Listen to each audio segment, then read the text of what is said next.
Ven Espíritu Santo, llena los corazones de tus fieles y enciende en ellos el fuego de tu amor. Envía tu Espíritu y todo será creado, y renovarás la faz de la tierra. Oh Dios, que llenaste los corazones de tus fieles con la luz del Espíritu Santo, concédenos que, guiados por este mismo Espíritu, sintamos con rectitud y gocemos siempre tus consuelos. Por Jesucristo nuestro Señor. Amén. Nuestra Señora de los Apóstoles ruega por nosotros. Vamos a explicar en esta plática este documento importante puesto al final de los ejercicios, que son las reglas de discernimiento de espíritus de segunda semana, que vienen a complementar las que hemos explicado ya de la primera semana, y que es muy interesante leerlas para entenderlas. Dice, reglas para el mismo efecto, es el número 328 de ejercicios, y en adelante, dice, reglas para el mismo efecto con mayor discreción de espíritus y conducen más para la segunda semana. Para el mismo efecto, que es, decía en el número 313, reglas para en alguna manera sentir y conocer las varias emociones que en el ánima se causan, las buenas para recibir y las malas para lanzar. O sea, seguimos en ese punto, en esa disposición de entender qué es lo que está sucediendo en el corazón humano, en el alma, esas mociones, esos movimientos que se están dando. Cuando uno se toma en serio la vida espiritual, no se queda todo como pasivo, ¿no? Sino que bueno, esa batalla que hay dentro de nosotros se pone en marcha y entonces, bueno, pues el buen espíritu y el mal espíritu empiezan a actuar y la persona se ve perpleja, ¿no? Entonces, igual que hacíamos en la primera semana, reglas para discernir, en una manera sentir y conocer. Es bonito porque el discernimiento es sentir y conocer para aceptar o rechazar. Eso es el discernimiento, sentir y conocer para aceptar o rechazar. Entonces, no es una cuestión intelectual que yo analizo y ya está, ¿no? Sino que el corazón percibe, siente, sentir y conocer, entender lo que está pasando, familiarizarse con esto, pero no es un conocimiento intelectual solamente, no, también es experiencial, sentir y conocer las varias emociones que en el alma se causan, que aparecen dentro de nosotros. Dentro de nosotros aparece una serie de movimientos y habrá que ver si vienen de Dios, si no vienen de Dios, si vienen del buen espíritu, del mal espíritu, cuáles son buenos, cuáles son malos, en qué momentos son distractivos, en qué momentos son inspiradores, ¿no? Bueno, pues hay que discernirlo, hay que distinguirlo, sentir y conocer. Esas son las buenas para recibir y las malas para lanzar. Y esas serán propias de la primera semana y estas, dice, con mayor discreción, o sea, para conocer con mayor finura, con más atención, de una manera como más intensa, con mayor discreción de espíritus y conducen más para la segunda semana. O sea, estamos en ambiente de segunda semana. Es una situación ya distinta de la anterior. Claro, la anterior es una semana de reforma de vida. Claro, la primera semana uno está más centrado en su propia historia, uno ve la contrariedad de su propia situación, uno ve la batalla dentro de él entre el pecado y la luz y la gracia. Entonces, en esa primera semana uno tiene que reformar lo que estaba deformado, ¿no? Entonces uno llega a entrar en ejercicios y ve que en su vida hay que ordenar, que no puede ser esta confusión y este desorden que muchas veces tenemos, ¿no? Sino que hay que ordenar las cosas, ¿no? Reglas para sentir y conocer, ¿no? Y tal son de segunda semana. La primera semana es semana de ordenar. Porque hasta que uno no ordene, no puede empezar a trabajar en serio, ¿no? Claro, ¿qué es lo que busca uno? Es que esto creo que es importante tenerlo de fondo. Estamos buscando ejercicios espirituales para vencer a sí mismo y ordenar su vida sin determinarse por afección alguna que desordenada sea. Entonces es vencer a sí mismo. Somos muy conscientes de que el gran enemigo es el yo, que no termina de vencerse nunca en la vida espiritual, porque todavía una vez muertos en el cadáver colea el yo. Entonces hay que volver a trabajar continuamente para volver a reducirlo.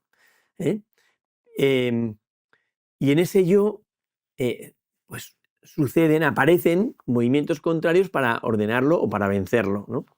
Entonces, vencer a sí mismo y ordenar su vida. Entonces buscamos ordenar la vida. Claro, para que se ordene la vida hace falta un principio ordenador. ¿Cuál va a ser el principio ordenador? Jesucristo. De tal manera que para poder ordenar nuestra vida y colgarnos frente a Jesucristo, pues para eso primero hay que quitar los desajustes, ¿no? Que esa es la primera semana. Pero ahora vamos a la segunda semana. Ya estamos en un ambiente de segunda semana. Conduce más para segunda semana. Ya es una situación muy distinta, ¿no? No es una situación de primer encuentro, no es una situación de repente colgarse ante su vida y ver que está tan desordenada. No, no. Es ya un ambiente de segunda semana donde esto implica ya más una situación, pues, de como de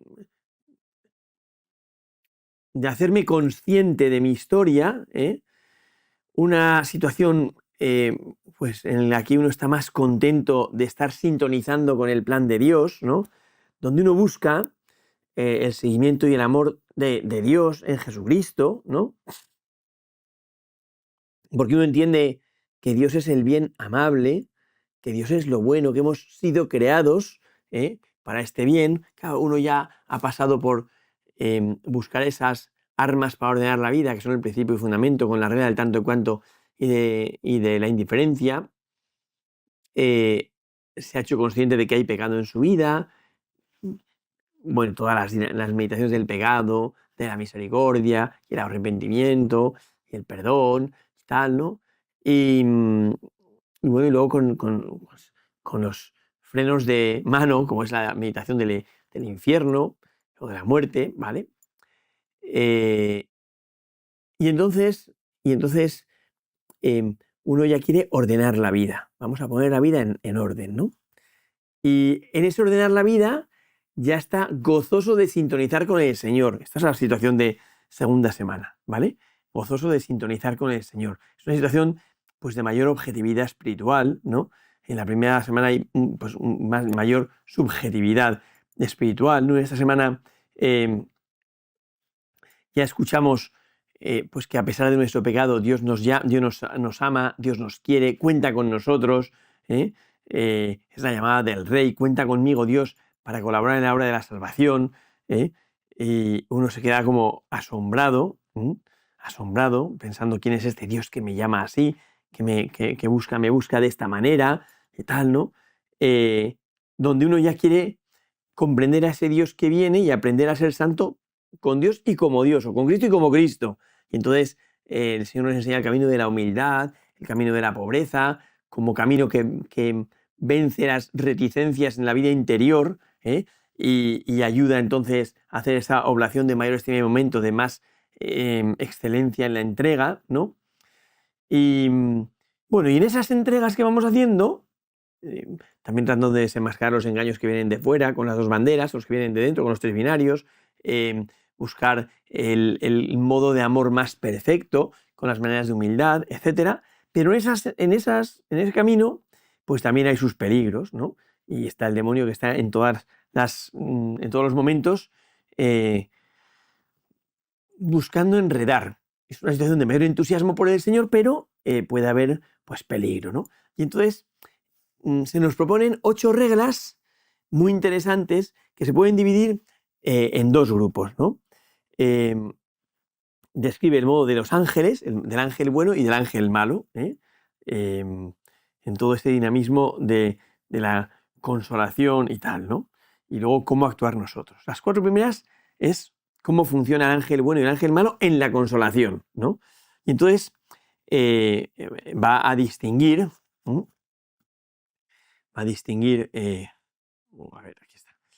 va a distinguir como momentos distintos, ¿no? Dice, primera regla, la primera propio es de Dios y sus ángeles en sus mociones dar verdadera alegría y gozo espiritual, quitando toda tristeza y turbación que el enemigo induce, del cual es propio militar contra la tal alegría y consolación espiritual, trayendo razones aparentes, sutilezas y asiduas falacias, ¿no? Claro, ¿qué es lo que busca? Yo esta regla la suelo llamar la regla de la alegría. El ángel bueno da alegría y paz. Da alegría y paz. buscando quitar toda la tristeza, todo lo que turbe, lo que inquieta por parte del enemigo, que es el que provoca esas cosas, ¿no? Bueno, entonces uno quiere vencer, o sea, como desenmascarar los enredos del diablo, que siempre va en contra de la alegría y el gozo espiritual, ¿no? Quitando toda tristeza y turbación que el enemigo induce, del cual es propio militar contra la tal alegría y consolación. Por eso busca tristeza y turbación, inquietud, confusión, ¿no? ¿Y cómo lo hace el diablo? Pues trayendo, dice, razones aparentes, sutilezas y asiduas falacias, ¿no? Frecuentes falacias, ¿no? Entonces, uno va como enredándose, confundiéndose, va entristeciéndose. Qué bonito es cuando uno de repente experimenta un sosiego interior, una paz interior, en algo que entiende que viene de Dios, que viene de Dios. Entonces es el sosiego espiritual, la alegría y el gozo espiritual, que no es, ojo, que no es un fervorín pasajero, que no es una emotividad, no es una euforia, no, es gozo espiritual. Uno está como, qué feliz soy con el Señor, cuánto quiero al Señor, qué gozada, ¿no? Es el gozo espiritual, ¿no? Luego viene la segunda, donde se habla de lo que se llama la consolación sin causa. Ahora va a analizar cómo es la consolación en las siguientes reglas. Y dice, esta regla es tan importante, solo es de Dios nuestro Señor dar consolación al alma sin causa precedente, porque es propio del Creador entrar y salir y hacer moción en ella, trayéndola toda en amor de su divina majestad. Digo sin causa, sin ningún previo sentimiento o conocimiento de algún objeto por el cual venga la tal consolación mediante sus actos de entendimiento y voluntad. Claro, es que muchas veces nosotros confundimos la consolación con la emoción. Entonces, uno ve una puesta del sol y se emociona. Dice, ay, Dios mío, qué consolación tan bonita he tenido, una consolación que viene de Dios, ¿no? Porque esto solo puede venir de Dios. No, no. Te has emocionado viendo una puesta de sol. Y la emoción viendo una puesta de sol es un estado superficial de la persona. No es consolación, es otra cosa. Es otra cosa. Puede que luego haya venido una consolación con causa, ¿no? Porque has visto una puesta de sol y entonces te has conmovido de amor de Dios. Ah, bueno, puede ser, pero es con causa, ¿eh? Entonces, ¿eso viene de Dios? Bueno, viene más bien de la contemplación del paisaje bonito, de que estamos hechos para la belleza, para los trascendentales del ser. Entonces, si veo una cosa bella, buena, verdadera, pues me provoca un impacto. Y uno reacciona con un gozo, un ambiente de gozo. ¿Por qué? Porque hemos sido hechos para esto. Pero sin causa es sin causa. De repente, no sé, vas en tu vida ordinaria, te metes a coger el metro, está de bote en bote, hora punta, un follón tremendo, y en medio de ese follón, oye, de repente empiezas a notar una alegría interior, una efusividad, un gozo en el Señor. Eso es consolación sin causa. Todo aumento de fe, esperanza y caridad, lo ha dicho un poco antes, ¿qué es consolación sin causa? Pues esto que había dicho, cuando en el alma se causa alguna emoción interior con la cual viene a inflamarse el alma en el amor de su Creador y Señor. Cuando ninguna cosa sobre la faz de la tierra puede amar en sí misma, sino en el Creador de todas ellas. Cuando lanza lágrimas que le mueven a amar más, ¿no? Y finalmente, todo aumento de fe, esperanza y caridad y alegría interior que llama y atrae a las cosas celestiales y a la propia salvación del alma, aquietándola y pacificándola en su Creador y Señor, ¿no? Es bonito, ¿no? Entonces, solo el buen espíritu puede causar esa consolación sin causa. El buen espíritu da paz, da gozo, alegría, luz, pero sin causa visible, sin causa precedente, porque causa precedente es algo que provoca un estado de embriaguez, de alegría, de ilusión, de felicidad. Entonces, bueno, pues hay que ver si ha venido un ambiente de consolación, una sensación de consolación, hay que ver si era con causa o sin causa. ¿Por qué? Porque se juzgarán de manera distinta. Y porque uno tendrá que poner más atención en si es con causa para ver si lo que ha provocado esa alegría es la causa que he visto o el Señor, incluso a veces moviendo la causa. Pero hay que ver esto, porque si no hacemos decir al Señor cosas que no ha dicho y que es peligroso que uno acabe haciéndole decir cosas de esas, ¿no? Entonces, bueno, ¿qué es lo que viene a decir? Pues que el mal espíritu no puede hacer una consolación em, sin causa. Se tiene que colar por alguna rendija. Porque si no hay una rendija por donde se cuela, no puede entrar. No puede entrar. Entonces, el mal espíritu no puede provocar una consolación sin causa. Ahora viene, dice, ahora consolación con causa. La tercera, consolación con causa, puede consolar al alma así el buen ángel como el malo, por contrarios fines. El buen ángel por provecho del alma para que crezca y suba de bien en mejor. El ángel malo, por el contrario, para el contrario y adelante para traerla a su dañada intención y malicia, ¿no? O sea, en el fondo el ángel malo lo que busca es distraer, desorientar, ¿no? Entonces, dice, claro, cuando es con causa, pueden consolar al alma tanto el buen espíritu como el mal espíritu, por fines diversos, ¿no? Y por eso es muy importante discernir quién está actuando en el alma, porque tienen fines diversos, ¿eh? Y porque el mal espíritu lo que busca es enredar, es confundir, es distraer, ¿eh? En el fondo lo que busca es que no haya una entrega verdadera a Jesucristo. Y para eso va a utilizar todas las artimañas posibles. Y a lo mejor hasta da consolación. Entonces uno dice, ay, es que tengo mucha consolación, tengo que hacer esto. Bueno, vamos a ver. No, es que si, no sé, me he venido a este voluntariado, a este seminario, a este noviciado, y tengo una consolación enorme. Y entonces, esto viene de Dios.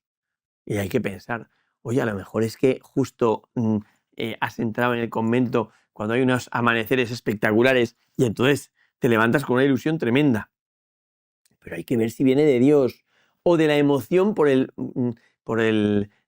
momentillo ese, por la luz o lo que sea, ¿no? Entonces hay que tener mucho cuidado, porque con causa pueden consolar al alma el buen y el mal espíritu, por fines diversos. Ojo, por fines diversos, que también hay que tenerlos muy claros, porque si uno tiene claros los fines, al final se deja enredar de mala manera, ¿no? Entonces, con causa presente pueden consolar al alma tanto el bueno como el mal ángel, por distintos fines, ¿no? Cuarta regla. Me parece que la cuarta y la octava son las más importantes. Cuarta regla. Propio es del ángel malo que se forma bajo capa de ángel de luz, entrar con alma devota y salir consigo, es a saber, traer pensamientos buenos y santos conforme al alma justa, y después poco a poco procurar salirse trayendo al alma a sus engaños cubiertos y perversas intenciones. ¿Cuál es la cuarta regla? La de el ángel, el diablo que se disfraza bajo capa de ángel de luz. Entonces aparece como muy bonecito, preocupándose de la gente y tal, ¿no? Y hay que tener cuidado, ¿por qué? Porque nos enreda para distraernos. Nos enreda para distraernos, ¿no? Propio es del ángel malo que se forma bajo capa de ángel de luz, entrar con alma devota y salir consigo. Salir consigo, ¿no? O sea, busca en el fondo su propio beneficio y ya está, no busca salirse con la suya, ¿no? Entonces, esta regla es una aplicación de la regla anterior, donde habla de cómo actúa el ángel malo y se forma bajo capa de ángel de luz, como en apariencia de ángel de luz. Y claro, esto al principio busca una causa buena para colarse en las personas y tal, ¿no? Y poco a poco va llevando al fin que pretende, que es un fin donde el hombre flojea muchísimo ya en el seguimiento de Cristo, se le ponen cosas paralelas que le entretienen y que le gustan y tal. Por ejemplo, el diablo puede ponernos argumentos de falsa humildad. No, pues no digas esto porque mejor busca un puesto de no preeminencia y no sé qué y tal igual. Que te está enredando el ángel malo. Te está enredando y tú, como te dejas enredar, porque no quieres desenmascarar el ángel malo, pues tienes que tener mucho cuidado, ¿no? Entonces, el ángel malo entra con alma devota bajo capa de ángel de luz y sale consigo mismo. Consigo mismo. O sea, al final, el ángel malo se sale con la suya, porque enreda a la persona de tal manera que la persona bobalicona se va dejando enredar por él y seguir y determinar por él, ¿no? Luego vienen una serie de normas, las segundas, las 5, 6, 7 y 8, que es cómo actuar en distintas situaciones, ¿no? Que son muy interesantes. La quinta y la sexta son dos reglas complementarias, complementarias, donde lo que trata es de hacer entender que el discernimiento no permite la impulsividad, que no puede uno actuar inmediatamente, ¡pum!, ya está. No, vamos poco a poco, vamos poco a poco. Vamos a ver porque si no el diablo nos va a enredar. Vamos a ver, ¿eh? Vamos a ver. Entonces el discernimiento, perdón, implica evitar la impulsividad. Entonces, ¿qué es lo que se nos indica? ¿A qué no se nos invita? A repasar el curso de las cosas que van sucediendo. ¿Cuál es su inicio? ¿Cuál es su medio? ¿Cuál es su fin? ¿No? Y aprovechar de esa experiencia que voy teniendo. Y de hecho aquí a veces el Señor permite los pecados, ¿no? Entonces, uno trata como de ir siguiendo el camino de la tentación en este caso, de el aflojar, lo que sea, ¿no? De lo que sea, ¿no? Entonces, en ese analizar las cosas que han sucedido, si todas son buenas, es signo de que está el ángel bueno. Y ya está, ¿no? Pero no siempre pasa eso. No siempre pasa eso, ¿no? Y uno tiene que aprender de esa experiencia anterior, ¿no? Y ver, ¿no?, si la consagración que está teniendo es con causa precedente o sin causa precedente. En el fondo es aprender de las experiencias que uno va teniendo. Entonces, si todo es bueno, pues es el buen ángel. Si hay algo malo, entonces ya no. Si acaba en algo malo o distractivo o menos bueno o inquieta el alma, es señal de que procede del mal espíritu. Y hay que ver cómo me ha ido enredando, cómo me ha ido tentando. Entonces, esta quinta regla, que es muy bonita, vamos a leerla, porque dice: debemos mucho advertir el discurso de los pensamientos, no ir a tontas y a locas, ¿no? Y si el principio, medio y fin es todo bueno, inclinado a todo bien, señales del buen espíritu. Mas si en el discurso de los pensamientos que trae acaba en alguna cosa mala o distractiva o menos buena, o menos buena que la que el ánima antes tenía propuesta de hacer, ¿no? O la enflaquece o inquieta, tú vas a poder aguantar esto, no sé qué, tal, ¿no? Bueno, pues eso, ¿no? La enflaquece o inquieta, ¿no? Le quita la paz, tranquilidad y quietud que antes tenía. Clara señal es de proceder del mal espíritu nuestro enemigo, enemigo de nuestro provecho y salvación eterna. Es el demonio. Es el demonio. Que hay que desenmascararlo. Hay que desenmascararlo porque es conocido por la cola serpentina. Entonces hay que desenmascararlo y hay que tener cuidado, ¿no? Y entonces dice: cuando el enemigo de la naturaleza humana fuera sentido y conocido de su cola serpentina y mal fin al que induce, o sea, hay un ambiente en el que uno percibe que está el demonio y que viene a influir en nosotros el demonio, ¿no? Hay que tener mucho cuidado. Porque dice: aprovecha a la persona que fue de él tentada, mirar luego en el discurso de los buenos pensamientos que le trajo y el principio de ellos, y cómo poco a poco procuró hacerla descender de la suavidad y gozo espiritual en que estaba hasta traerla a su intención depravada, para que con esa experiencia conocida y notada se guarde para adelante de sus acostumbrados engaños. Qué bonito es esto, porque en el fondo es: tú pasas por la tentación porque Dios lo permite. Ya está, no pasa nada. Dios ha permitido que pases por la tentación. Bendito sea Dios, pues ya está, ¿no? Ahora, en ese pasar por la tentación, para los que aman a Dios todo les sirve para el bien. Luego eso también, ¿no? Y uno pasa por ahí sabiendo que el Señor le llama a algo mucho más grande, ¿no? Pero ha vuelto a mantener las cosas en su sitio, a mantener las cosas en su sitio, porque es lo que hay que hacer, ¿no? Entonces, la sexta es eso, ¿no? Aprovecha a la persona que fue de él tentada a mirar luego en el discurso de los buenos pensamientos que le trajo y el principio de ellos, ¿no? O sea, en el fondo es tratar como de repasar, de discernir lo que uno va viviendo para que no suceda como a tontas y a locas, sino vamos a pensarlo en serio, ¿no? Vamos a pensar en serio, pues eso, cuál es el camino del Señor, qué quiere para mí, bueno, etcétera, todas estas cosas, ¿no? Bueno, dice los pensamientos que le trajo, el principio de ellos, como a poco procuró hacerlo descender de la suavidad y gozo espiritual, para que vaya a lo más bajo, ¿no? Bueno, y luego viene ya la séptima y la octava, dos reglas muy interesantes, muy aplicables, ¿no? La séptima: en los que procedan de bien en mejor, el buen ángel toca el alma dulce, leve y suavemente como gota de agua que entra en una esponja. El malo toca agudamente y con sonido e inquietud, como quitando la gota de agua que cabe en la piedra, ¿eh?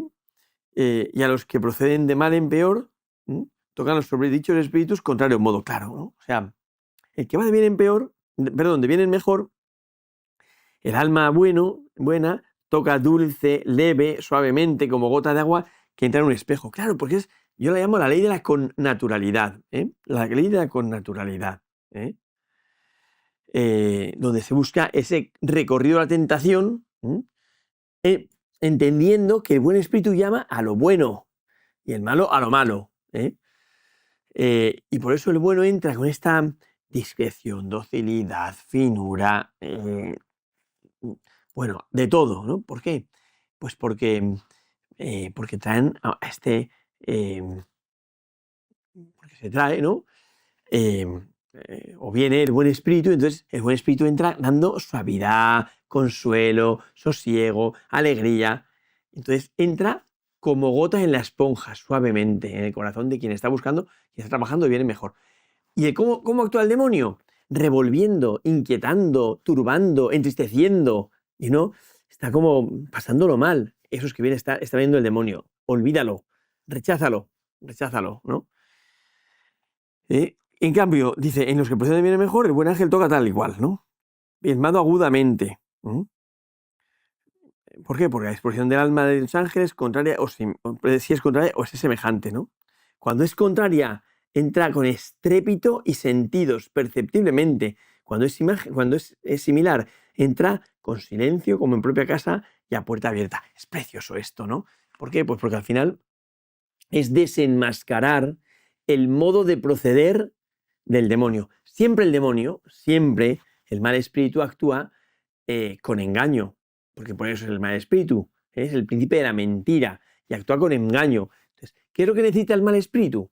Que lo desenmascaremos, que le hagamos volver, reducirlo a la verdad, ¿no?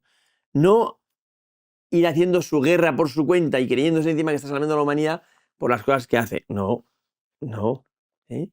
Sino, bueno, ponerse en su sitio, y ver si de verdad está viendo al Señor o está buscando a sí mismo o lo que sea, ¿no? Es la ley de la connaturalidad, preciosa. Los dones de Dios, en quien va trabajando de bien en mejor, entran suavemente. ¿Por qué? Pues porque vienen por connaturalidad, ¿no? En cambio, las cosas malas entran con estrépito. Pero si es al revés, si las cosas malas entran con serenidad, ojo, entonces uno tiene que plantearse, ¿no estaré yo viviendo muy mundanamente? ¿No estaré yo buscándome a mí mismo y no buscando al Señor? Y entonces uno tiene que frenar y decir, uy, vamos a ver qué está pasando. ¿Por qué? Porque las cosas que no son de Dios, que no son del mal espíritu, me entran muy suavemente. Y eso no puede ser. Eso no puede ser, ¿no? Y luego viene ya esta última regla, que es también muy interesante. Dice, bueno, hay que distinguir la consolación sin causa precedente, la consolación de verdad, de los momentos donde luego hacemos nosotros las aplicaciones, ¿no? Por eso dice, la octava, cuando la consolación es sin causa, viene siempre de Dios, dado que en ella no haya engaño por ser de solo Dios nuestro Señor, como está dicho, pero la persona espiritual a quien Dios da tal consolación debe con mucha vigilancia y atención mirar y discernir el propio tiempo de la tal actual consolación del siguiente en que el alma queda caliente y favorecida con el favor y reliquias de la consolación pasada, porque muchas veces en este segundo tiempo, por su propio discurso de habitudes, de hábitos y consecuencias de los consejos y juicios, o por el buen espíritu o por el malo, forma diversos propósitos y pareceres que no son dados inmediatamente de Dios nuestro Señor. Claro, esto hay que tener cuidado, ¿no? Por eso dice, y por tanto han menester ser mucho bien examinados antes de que se les dé crédito ni se pongan en efecto. Claro, ¿no? Porque lo que busca es ordenar la vida. En ese ordenar la vida es consciente de que hay un agente extraño que pretende desordenar la vida, que pretende corregir esa entrega de la vida, darle sentido a la vida entregada. Y entonces, pues el diablo intenta enredar. ¿Y qué es lo que hace? Cuando hay una consolación sin causa, siempre viene del Señor. Eso lo hemos dicho por activa y por pasiva porque es así. Siempre viene del Señor. Pero muchas veces uno saca conclusiones equivocadas. Pongo un ejemplo. Me llama una señora, un hecho real, me llama una persona, una mujer, que había ido a un retiro, estaba emocionadísima, y yo la verdad es que pensé, qué bien, por fin esta señora le ha tocado el Señor, qué gozada, ¿no? Y, bueno, y era la consolación con causa realmente, ¿no? Pero bueno, está haciendo retiro, y entonces sale feliz y contenta, y no sé qué, y no sé cuántos, y me decía, padre, es que esto viene solo de Dios. Pero no es posible, porque a lo mejor no se corresponde la consolación y el don de Dios que hay con el esfuerzo de los hombres. Y entonces puede ser sin causa, por encima la gente está agotada, tiene sueño, lo que sea, y actúa el Señor. Bueno, pues a lo mejor hay consolación sin causa. Pero esta me decía, estoy feliz, padre, por algo usted, sí, sí, claro. Qué gozada porque he visto mi vocación y me voy de misiones. Entonces, al principio uno dice, ay, qué bien, qué maravilla, pues qué gozada, ¿y cómo ha sido eso? Un retiro, qué bien, no sé cuántos, ¿no? Dice, sí, sí, sí, y quiero que usted me diga dónde, porque estoy ya determinada, decidida, y yo me voy ya. Y tal, ¿no? Y dice, además, me dice, mi marido está de acuerdo. Y yo, ¿cómo? Cuando oí lo de mi marido está de acuerdo, dije, ¿cómo? O sea, que has discernido, no es que me lo ha dicho el Señor, porque fue un momento en el que claramente fue una consolación sin causa. Entonces hay que decirle, ojo, ojo, vamos a ver si esto viene del Señor. Primero, eh, decides irte de casa de misiones teniendo tu marido en casa. Y luego me dice, no, no, y 4 hijos, que el pequeño tiene 2 años. Y digo, pero tú estás loca, ¿cómo te vas a ir de misiones un año? Tú tienes tu misión en casa y deja de huir de ella. No, pero es que fue un momento de consolación muy grande. Entonces hay que explicar, claro, pero el momento de consolación sin causa seguro que viene de Dios. Pero el momento siguiente en el que tú por tus razonamientos, necesidades, inquietudes y tal, decides pues cualquier cosa, eso ya no viene de Dios, ¿eh? Bueno, puede venir de Dios, pero eso viene generalmente de ti. Tú eres el que has discernido eso. Entonces, ojo con hacerle decir a Dios cosas que no ha dicho, ¿eh? Por eso dice cuando la consolación es sin causa, dado que en ella no haya engaño por ser solo de Dios el Señor, como está dicho, pero la persona espiritual a quien Dios da tal consolación debe vigilar mucho, con mucha diligencia y atención, ¿eh? el propio tiempo de la actual consolación del siguiente, en el que el alma queda caliente y favorecida con el fervor y reliquias de la consolación pasada, pero ya no es de Dios, ¿eh? Porque muchas veces en este segundo tiempo, por su propio discurso, ¿eh? o por los juicios, o por el buen espíritu humano, forma diversos propósitos y pareceres que no son dados inmediatamente de Dios nuestro Señor. Claro, y encima forma diversos propósitos y pareceres. Esto también es muy interesante, porque hacemos una oración y entonces, sobre todo cuando van avanzando los ejercicios espirituales, ¿no? Esto va avanzando y entonces vamos tomando decisiones, ¿no? Y hay veces que uno toma decisiones o se hace unos propósitos que no vienen de Dios. ¿Pero son buenos? Bueno, a lo mejor sí, a lo mejor no. De hecho, ¿cuántas veces se ha dicho, no? Esto de hacer propósitos de los defectos congénitos es un error. Es un error. Yo no puedo prometer que va a suceder esto, porque, bueno, pues tengo esto que tengo que atender. Y ya está, ¿no? Entonces, bueno, yo creo que hay que tener cuidado, ¿no? Porque hacemos que, pues, como que le ponemos en boca al Señor cosas que no siempre son, y de hecho muchas veces son peligrosas, ¿eh? Por ejemplo, uno se pone un propósito, que ha venido con una consolación y se pone un propósito de nunca más voy a discutir, ya está, ya lo has armado. Un propósito así nunca se puede poner. ¿Por qué? Pues porque si luego fallas, ¿qué? ¿Tiras por tierra todo el propósito? No, tú con mucha más humildad aterriza y dices, voy a luchar con, eso sí, y ya veremos después, pero voy a luchar con esto. Pero no saques conclusiones que no son de Dios. Ya, pues que viene en un momento de consolación sin causa. Bueno, pues la consolación sin causa, si era claramente un momento de Dios, que ha entrado en el corazón, ha dejado un ambiente de gozo espiritual, pero lo que luego suceda en ese gozo espiritual ya no viene directamente de Dios. Porque de hecho puede que no esté, ni siquiera, ¿no? Viene pues de otra cosa. Ahora está uno en otro lado y está como teniendo ahí como una fuente de inspiración o de lo que sea, fenomenal, pero no le hagas decir a Dios lo que Él nunca ha dicho, ¿no? Porque si no te confundes, ¿no? Entonces, como vamos viendo, estas reglas de discernimiento de espíritus tienen un aspecto que es de finura, En las otras, pues todavía hay como más rudeza, pero estas segundas reglas de discernimiento de espíritus tienen como más profundidad, más discreción, valga la redundancia, porque bueno, pues por esto que digo, porque uno ya está como en un camino de gozo con el Señor, no quiere ir al Señor, no quiere apartarse del Señor, quiere estar manteniendo constantemente esa intimidad con el Señor, donde uno se ha sentido comprendido, reconocido, etcétera, ¿no? Entonces, claro, estas reglas al final, ¿qué es lo que buscan? Que no saques conclusiones precipitadamente. ¿Por qué? Porque en esas conclusiones que uno saca donde cree que vienen de Dios, el problema es que le ponemos en boca al Señor cosas para todos y cuando me las aplico a mí mismo, pues me cuesta, ¿no? Porque no era lo que Dios quería para mí. Ya, pero es que estaba yo en un momento de mucho fervor. Bueno, me parece fenomenal, pero discierne ese momento de fervor del momento siguiente en el que sacas tus conclusiones y en el que decides ponerte este plan de ataque para conquistar el corazón de Jesús. Claro, ¿tú lo has visto a la luz del Señor? ¿De verdad lo has discernido con el Señor? ¿Te has dejado aconsejar por quien está puesto por el Señor en su nombre? Claro, este es un tema muy serio, donde uno no puede fallar, uno no puede tirar todo por la borda, uno tiene que vivirlo pues lo más certera y objetivamente posible. Y luego, una vez que lo ha vivido así, y con esa finura de el que reconoce si algo viene de Dios o no, si me está enredando con cosas superficiales o incluso románticas o buenas, pero que no son lo que Dios quiere, entonces uno va viendo el entorno en el que se desenvuelve y en función de eso le pide al Señor pues que pise el acelerador y me ayude más o frene.